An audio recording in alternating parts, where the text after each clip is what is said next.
can see how much consensus they have about answering it. It might be that you have a whole bunch like this. And then when they look at that graph, they're not getting a number. We're getting away from this idea that you have to, score 100 to get funding, but that all the agreeers generally have the sense inside that this is a fundable grant. And so then when these three reviewers look at it in comparison to everybody else, they can say, oh, I want to discuss this, or I think you guys are missing something important, or they might go, oh, I just, abdicate to the rest of the group. It makes discussion dramatically shorter. Well, it also creates discussion so that if you have really quiet reviewers and really vocal reviewers, the vocal reviewers don't take over and persuade just by mere personality. So can you imagine this meeting, right? How many people have been this person in this meeting? I've been that person in the meeting all the time.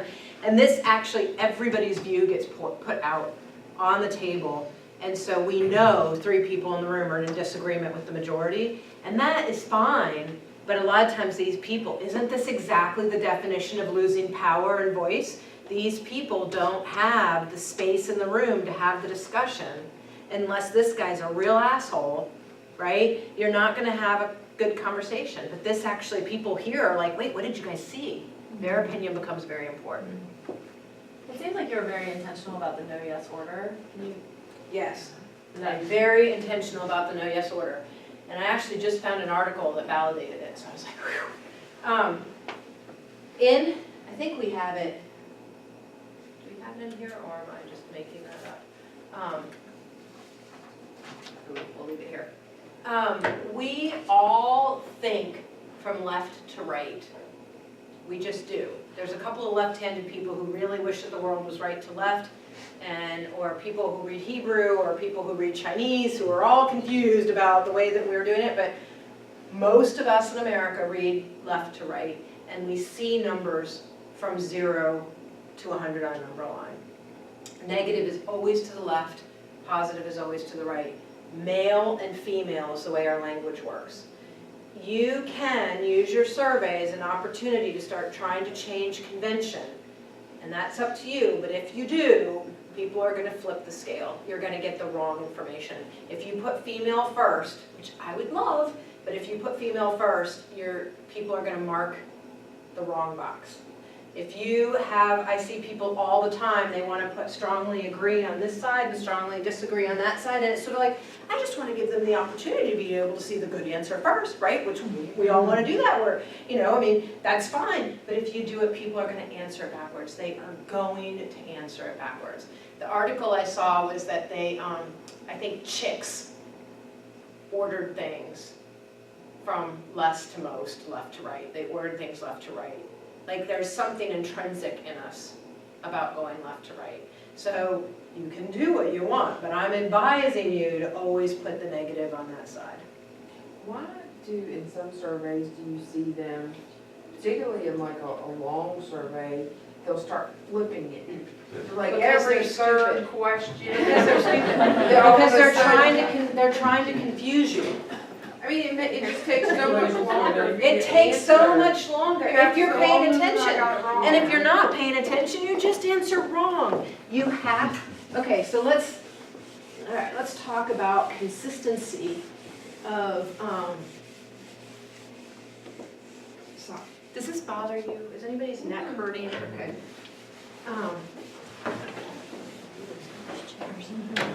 So, if you say, how much did you like parking, room, food, presenter,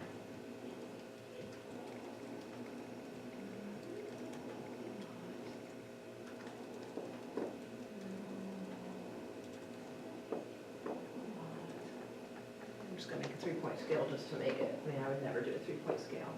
And you do this.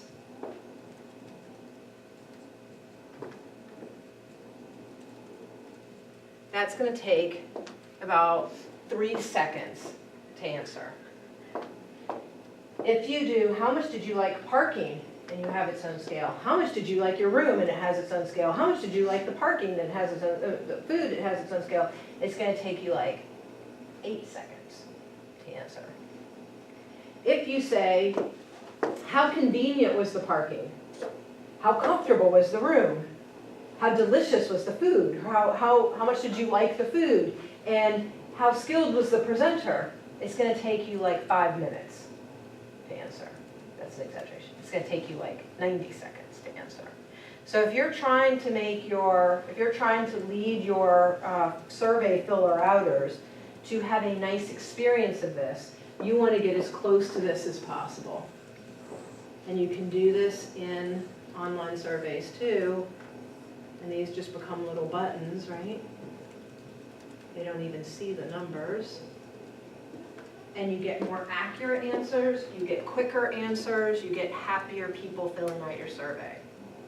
The other thing people do is that they word the question in one positive and a negative in the other. You don't want negatively worded questions. You want balanced questions, you don't want biased questions, but you don't want the question to be like, you don't want to end up being a double negative. I'm trying to think of how, somebody help me linguistically, let's see. Was the parking difficult?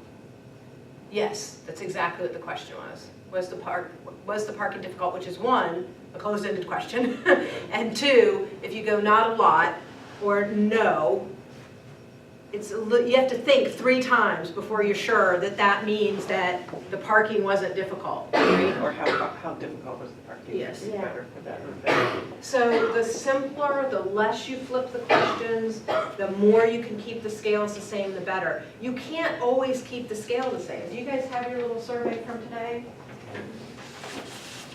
So we really decided that we wanted to keep the scale the same for this, which makes it nice and quick and easy, but we also wanted some yes/no questions. So we split it into 2. It would have been nice if we didn't have to do that, but we had a lot of discussion. We decided it was really important to have these different things for C&E. That's fine, great. But what we don't have is like 8 different kinds of things, nor did we embed the yes/no in the scaled questions or something like that. And we didn't write them individually and have the scale have to repeat each time. Does that answer your question? All right, so here are some correct ways of writing survey responses. I really like, and many people like, not having extremes if you don't need it. You don't want to ignore the extreme because people might feel that's really extreme. But if not at all or minimally is pretty much the same for you, and fully or close to fully is pretty much the same for you, then put them in the end. Because people are going to be able to answer this so much easier. I mean, don't you just feel calmer reading this one? I feel calm. Like, I read this and I'm like, oh, yeah. And I read this and I'm like, I don't know if I strongly disagree. It's fine. You can ask people this. I think, especially in agreement, people often have very strong feelings. I know I do. But it's, this may be very appropriate. It's not wrong. It's just you might want to think about combining some of your end items, especially when you're asking people sort of about their impressions. It's very hard for people to endorse the extremes of the items. Now, in City of Promise is an initiative in town, and I've been doing their measurement for a bunch of years now, and one of the things that City of Promise does is it really tries to do its decision-making different by making sure that everybody at the table has equal voice and space to speak. And they bring the people they serve to the table. So the steering committee at City of Promise is both service providers and people from the community. Now, the people in the community that City of Promise serves are not used to being asked their opinion. They're not used to talking in public. They're not used to talking to the executive directors of organizations. And so we really wanted to make sure that everybody around the table had space. And we also had some people around the table, myself included, who are very confident speakers. I might not always feel confident, but I always come across confident. And so I would go, this is what I think. And people would be like, oh, that must be right? So I monitor myself, but we also wanted to make sure that everybody felt comfortable. So we asked questions after each steering committee we had just like 4 little questions that said, how comfortable was the meeting? Was your voice heard? These kinds of things. And we kept getting people doing here. And I'm like, okay. And I asked, I was like, why, help me understand, now that I've got this data from the last couple of meetings, what's keeping people from feeling the most comfortable, right? That's part of the facilitation of thing. Do you need more space to speak? Are you like unhappy or something like that? What I got was, I can't endorse this because it could always be better. And I said, okay. So what we're gonna do now is we're gonna say, was your perspective represented? Right? Was what you want said? And we were now gonna go from this to this. I got a lot more of these. I still got plenty of the low ones, right? That was where we had to grow as an organization. But people I didn't anchor them with any words. We just anchored them with smiley faces because we wanted to get back, basically, how did this feel to you? Whereas what we were getting here was a philosophical discussion about how much power people may demonstrate in the abstract around the table. Another good reason to pilot your questions. Here is a very helpful list of lots of different scales that you can use in your survey. This is just like a little take-home flyer. They all have a middle part. Most of them you could take the middle part away. There's at least one here that this one is important. Yeah, this one is important because average, the quality. This one is important, it's fine as it is, right? So sometimes you have to have the middle because the middle is just like, I don't need a change. I need a different, and then you have signs, other sides I need less or more. But most of them you could take away the third point if you wanted. Typically, once you take away the third point, many times you actually want a 6-point scale so that you have very dissatisfied, somewhat dissatisfied, dissatisfied, satisfied, more satisfied, very satisfied. I didn't get the scale right in there. But where people, basically what you have is too many scales. You have 5, except you number it 1, 2, 3, 4, 5, 6. Sometimes you might want people to have 3 options, sort of a very bad, a little bad, just bad, good, quite good, and very, very good. And that sometimes gives people more space. And it really just depends on the kind of question you're asking and what you intuit, how much space you intuit people needing. Because this is really, the 4-point scale is really 2 yes-no scales stuck together, right? Questions about this before we go on to a different kind of answer scheme? These are great questions. Are you already thinking about your survey and the layers? Here's the continuous analog scale, which is the one that we just talked about with Barbara. This anchors the ends only. It's usually 100 millimeters or 10 centimeters, or if you're in SurveyMonkey or something, it's just a slider. I don't know how much they give you them, but they measure it, it's a proportion. And it's really good for talking about things that defy categorization. So how well was your perspective represented? That is a yes-no question on a scale where I don't want to have to categorize the ends, or I don't want to have to categorize the middles. Like the middles are just too hard to categorize. But the results could also be difficult to describe. So the Women's Initiative uses this awesome scale, which I love. Elizabeth is brilliant for finding it. It's called the Outcome Rating Scale, and I have it for anybody who wants to see it. It's actually somebody in academia created it and tested it, so it's got a little citation on the bottom, but I don't think you really need it. And it measures well-being. So it goes, something like how, I forget the question is, what is your well-being today? Oh no, oh no, oh no, oh no,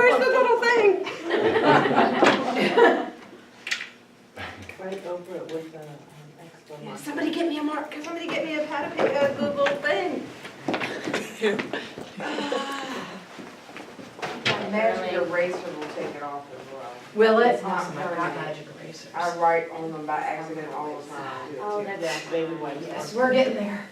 Oh my God. And how well does the I know. Expo marker cleaner work?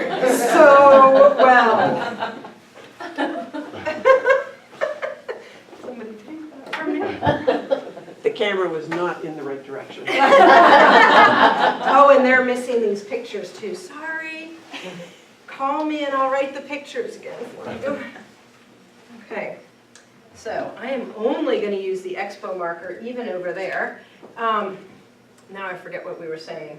The rating, the well-being scale. Well-being, oh yeah, so you have the outcome rating scale and it went like, what, today? How would you rate your overall well-being? Goes from to here. And I forget what the anchors are. I want to say they're just 0 and 100. And you just rate it. So every time people come in for therapy, what they do is they have them rate this. They have them rate 3 other well-being questions too, like psychological well-being, family well-being, and social well-being or something. And then they measure it, and then they take the first rating of this when they come in, and they take the rating at their session when they're done, and they subtract them. And then what they say is that people, how many people had an increase in well-being? Now, what they could do is they could say a meaningful increase in well-being, and then they could decide what that was and say maybe it had to be this much, right? 3 points or 5 points or whatever. But all they need to do is say how much did it increase? However, if you're trying to say, was your perspective represented, it's really hard to figure out how to describe this. You could say, you could divide it into quartiles. You could say people rated, that, I'm just double checking.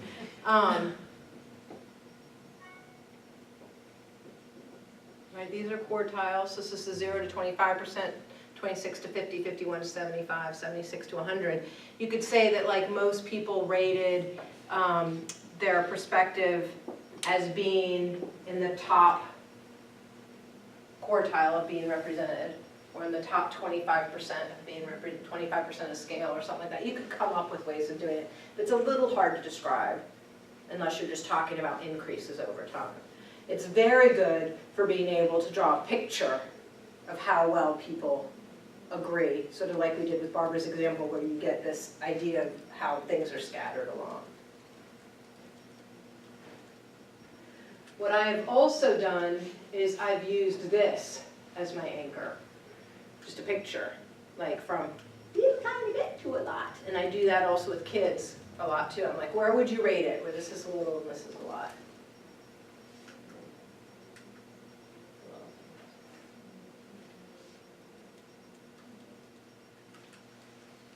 Okay. Questions about visual analog scales?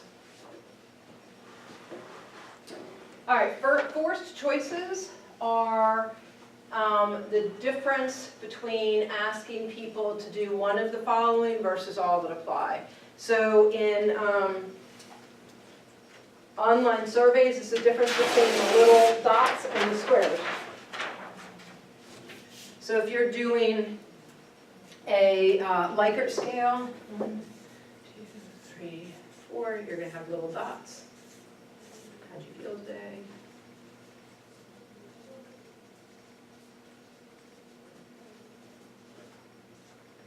Or you're going to say, how did you feel today?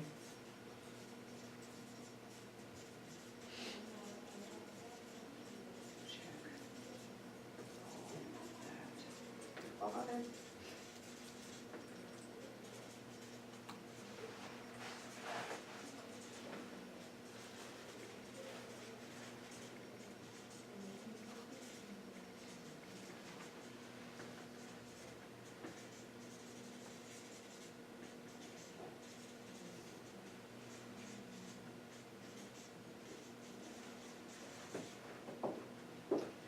See the difference? So this is called a forced choice. Forced choice. When you do for forced choice, they have to be mutually exclusive categories, which this isn't really. They need to be exhaustive, which this definitely isn't. You need to appropriately include don't know or not applicable or prefer not to answer. And you also need to appropriately include other. This is because when you do forced choice, you're not giving people options that they might want, right? You might not want to include other. You might want to force them to only answer these. These might be the only emotions you're interested in, but you need to be thoughtful about how exhaustive you are and what you want to include. So let's look at this. What's wrong with this question here? Leaves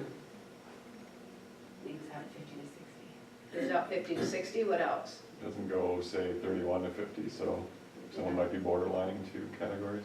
Yeah, you don't, if you're 30, you don't know where to answer, what else? Just gapping between the sections. The gap between them, so this is 10, this is 20, this is 5. So this is terrible. It's forced choice, but it's terrible. What about this? What's wrong with this? Just taking the survey, what would you think was wrong with it? Well, because you're asking them to pick what's most and then telling them they can check all the above. There's no way to prioritize it. Yeah. Yes, it's a confusing question. What about these responses? They're very limited. I think you would get a lot of others, right? I don't know about you, my husband's a car enthusiast. He loves cars. And he's always looking for cars, he's always looking for a good deal, and he sees, he'll be like, did you see the wheels on that car that was driving 65 miles down the hour? And I'm like, I didn't even see the car, much less the tires.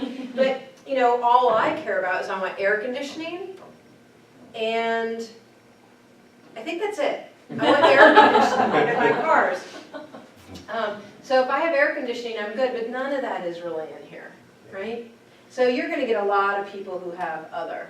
So let's look at these, right?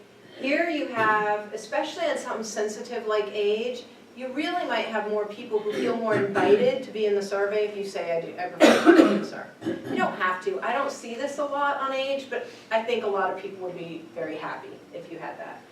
Here is also a check all that applies, and what we have is we have more categories that are sort of better worded, and now people are not going to have to use the other as much. You have to worry about, bias and order. Yes, you I do. know in the last one, you had price. I would think most people, the reason they buy a car and not buy a car is because of getting a good price. I think there's other Yes. things, but maybe that's my bias. But yeah, I think if you have something at the top, people might tend to cross the top things off first versus They the may. bottom things. So there's a couple of ways of dealing with that. One is to just sort of randomly put your choices and just live with it. In the electronic surveys, they actually will mix up your choices for you automatically. It's an option where every time the survey comes up, people get a different order, and that then wipes out the order effect. So it's averaged, mathematically it averages across everybody who answers. Another thing to do would be to potentially put this sort of across or in 2 rows, which kind of starts to make it more confusing what the first thing is and what the second thing is that you see, but you can't really get around it. In academic research, what they do is they do different versions of the test, which you could do too if you did it on paper. You could have different versions that had it in different orders. It does make entry a lot harder. You have to be much more, you have to really teach the person who's entering it how to do that. I know my daughter takes paper pencil tests in the city school system instead of doing it on the computer for various reasons.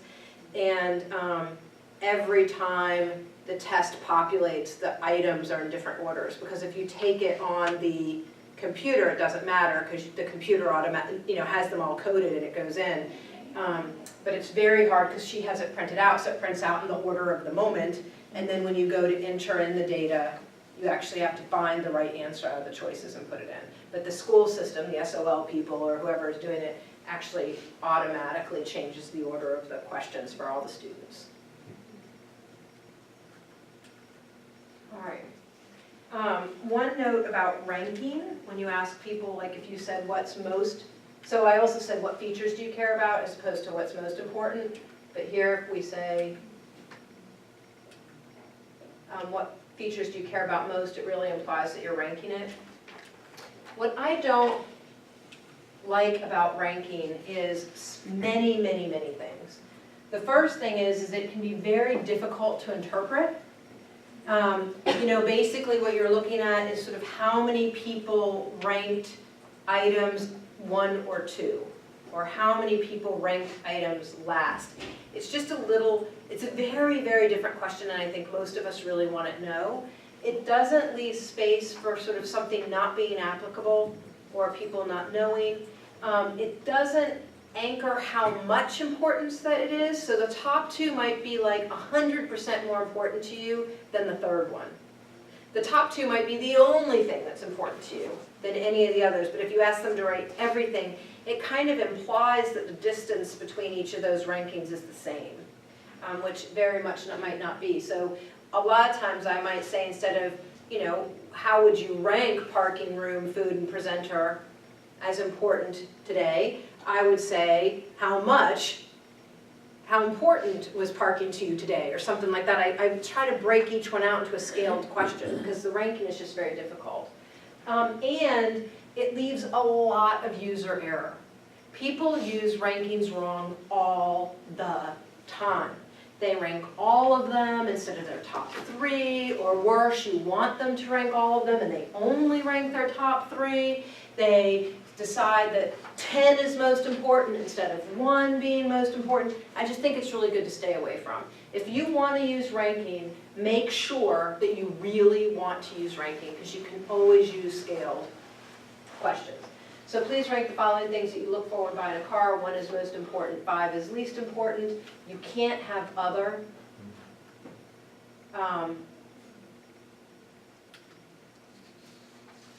Here's the correct way to do it, but again, I just don't like it. Just can't. All right. I want to talk about open-ended surveys, but I want us to take a break, because it's kind of, open-ended questions, because it's kind of the end of how you collect the number piece, and then now we're going to talk about how you collect words, and then how you make words into numbers. So any questions or concerns about question wording or response choices? Do you guys feel pretty grounded in it? Does it all make sense? Okay, great. All right, let's take a 10-minute break and come back, and we'll talk about open-ended questions and surveys.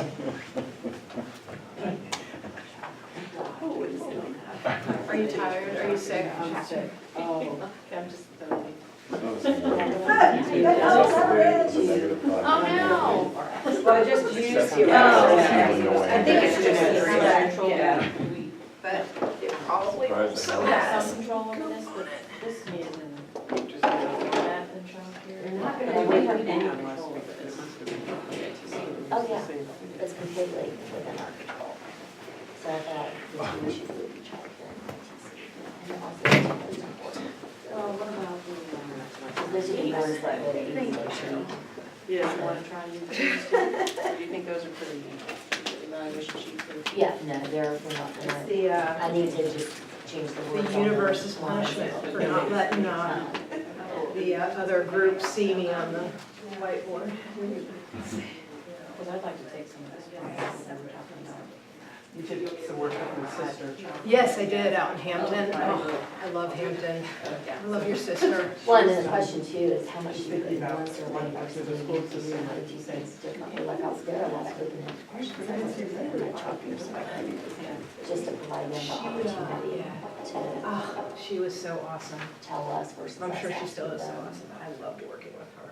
It's just so refreshing to have And the other people thing I haven't in done like a yet school is system, the like just survey open and volunteers. creative and excited and Like if sort there's of willing to surveys, look at surveys, stuff. I surveys. just, Hampton is such a wonderful place. Well, they're, I really need to figure out if I can grabs and access. Oh, no. In disgrace? No, no, that's the one piece I'm not sure about. We can't do grabs or data. You have to pull out. Yeah. Yeah. Sue out for work. She told me she'd come on Thursday. She wanted to- I guess she'll do a good job replacing her or coming to a new level. You're saying, okay, let's put a couple here because I'm not going to use the eraser until it dries. Use this space.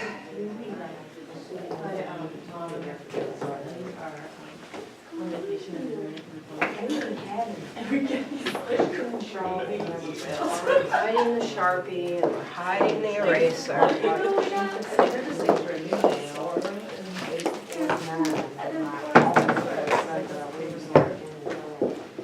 She like tapped his email and I don't quite understand. And at the end she's like, okay, gotta go, okay, we're going to a magic show. And Drew does not have a calendar. Now that you've helped broaden our lens on all this, I'm really starting to look at things in a different way. And I was just noticing, even on here, a lot are excessively. I usually take excessive with a negative connotation. So when you're trying to have that at the extreme of positive, I was about to say this, I was gonna say the Yeah. same thing, like excessive Really? means like too much. like annoying almost to me. That's how. Oh, yeah, okay, well, we will change it. Probably not by next session. We'll change it. Who's here? She must be really